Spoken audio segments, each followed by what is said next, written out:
bienvenue dans les entretiens de Cité des Arts. Ce soir, nous recevons William Hacker, chargé de mission au Port des Créateurs, un des membres de l'équipe avec Marion et Julien. Bonsoir William. Bonsoir.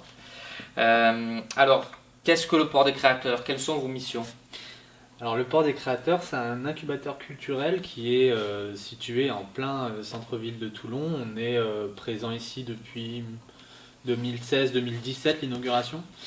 Et l'objectif pour nous, c'est vraiment d'accompagner les porteurs de projets culturels, qu'ils soient artistes, associations culturelles, et depuis vraiment 2018, on axe aussi sur les entrepreneurs créatifs. Donc tous ceux qui vont intervenir dans le champ des industries culturelles et créatives, c'est très large. Et du coup, ça nous donne une vraie amplitude en termes de cibles et d'usagers ici au Port des Créateurs. Donc ici au Port des Créateurs, on accueille une quarantaine d'artistes et d'associations qui sont adhérentes ou résidentes, qui peuvent donc avoir un bureau partagé ici, venir en coworking. C'est notre cas, nous sommes résidents au Port des Créateurs. Venir en coworking, donc pour des sessions de travail courtes, ou proposer des ateliers, etc., qui peut accueillir du public. Donc par exemple, on a des associations qui vont proposer des ateliers de danse ou autres pratiques et qui vont accueillir leur public ici au Port des Créateurs. Voilà, donc on a une quarantaine d'associations. On accompagne à l'année plusieurs dizaines de projets culturels, donc sur le territoire, plus largement sur le territoire varois, mais aussi sur le territoire métropolitain. Nous sommes aussi une résidence artistique, puisque depuis 2016 maintenant, nous avons accueilli 5 artistes en résidence. Donc cette année, la résidence a été un peu arrêtée en raison du contexte, mais elle reprendra en janvier avec l'artiste Manu Li Wangshu. Et nous avons un rôle vraiment de structuration sur le territoire d'un écosystème, donc de l'écosystème culturel, avec lesquels nous essayons de créer des passerelles avec le monde entrepreneurial aussi. Donc on a un travail de projet sur le territoire varois de manière générale. Alors, comment vous adaptez? Quelles sont vos missions pendant ce type de période, cette crise sanitaire difficile pour tout le monde? Alors évidemment, ça a été compliqué. Alors nous, ça a été compliqué pour nous parce qu'il a fallu s'arrêter brutalement comme tout le monde au mois de mars, puis reprendre. On a commencé à reprendre un rythme de croisière qui était vraiment bien, c'est-à-dire que les gens revenaient, reproposaient des ateliers ici, etc. Et puis ça s'est encore à nouveau arrêté.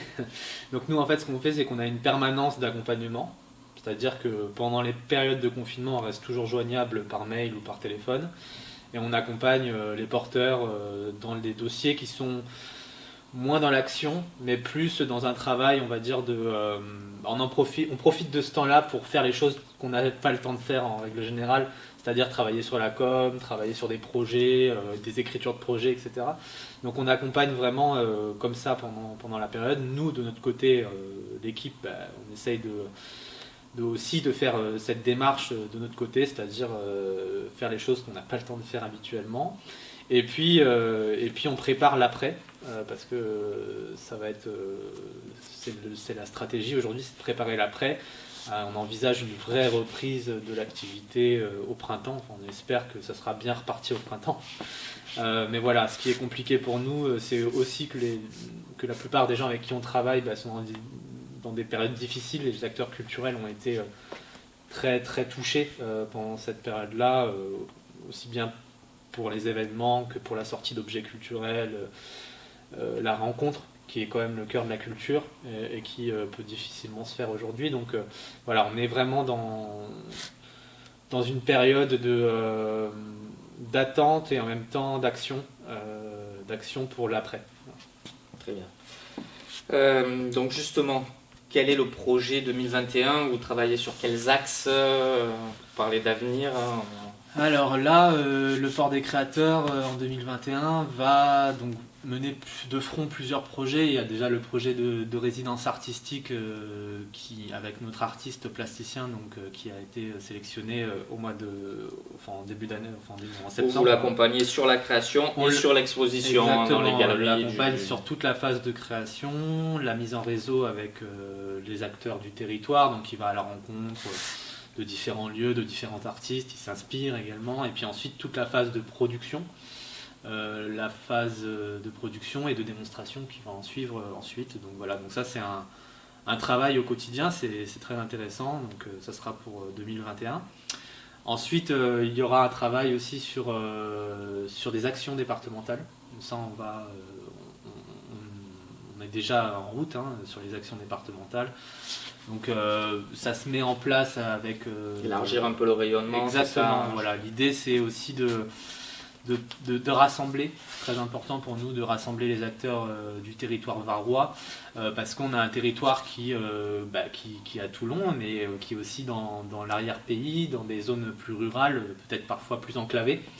Et il se passe des choses fantastiques aussi dans l'arrière-pays varois, et pour nous c'est très important de rassembler tous ces acteurs et d'avoir des projets en commun. Donc ça, il y a plein de projets qui sont en route. Et de le faire savoir aussi. Et de le faire savoir, tout à fait. Il y a plein de projets qui sont en route dans les arts visuels, qui pour l'instant restent à l'état de projet ou alors sont en phase de construction, mais qu'on annoncera évidemment au fur et à mesure.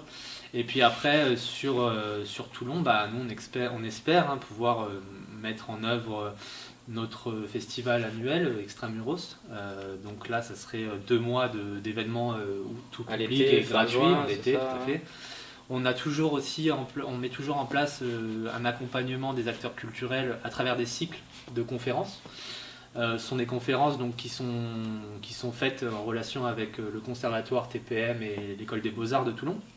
On propose plusieurs conférences gratuites et accessibles à tout le monde, qui peuvent aller dans des champs très variés sur les pratiques scénographiques, les droits d'auteur, comment un acteur culturel s'intègre dans l'écosystème varois, etc. Donc c'est vraiment des conférences qui peuvent intéresser les porteurs de projets et même plus largement le grand public. Et on va mettre en place 35 ateliers de pratiques créatives, de recherche aussi.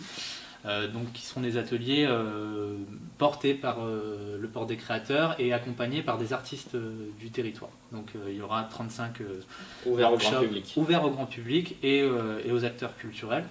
Voilà, ce qui est important, si je me permets, c'est alors, les activités dont parle William sont ouvertes au grand public, nous on le voit, et que vous alliez à un atelier danse yoga avec des noms de la danse telle Régine Chopineau, où j'ai vu des siestes musicales. Oui, j'ai vu pas mal de différentes activités. C'est varié. Là, nous, on a vous pouvez vous inscrire, quoi. Voilà, on a déjà une quarantaine d'assauts ici qui proposent des activités. Donc à l'année, on a parlé des activités de Régine, des ateliers de Régine Chopineau, par exemple, mais il y en a d'autres, que ce soit la musique, la danse, les arts plastiques.